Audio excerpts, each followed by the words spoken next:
Hi everyone, this is Surbi from Digification. Let's learn how you can grant access to your Google Ads account. Go to Google Ads, go to your account.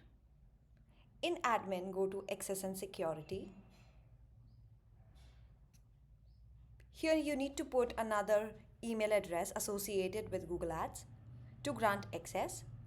So here you can go and click on plus, add the email address you want to grant access to.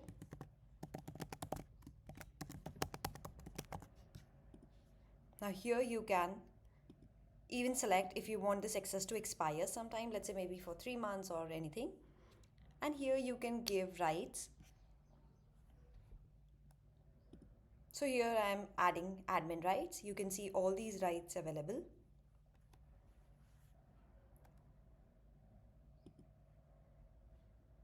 And here you'll see the invitation would be sent and this would be received on email, and once you click it, the same ad account would be shown to another email address as well associated with Google Ads.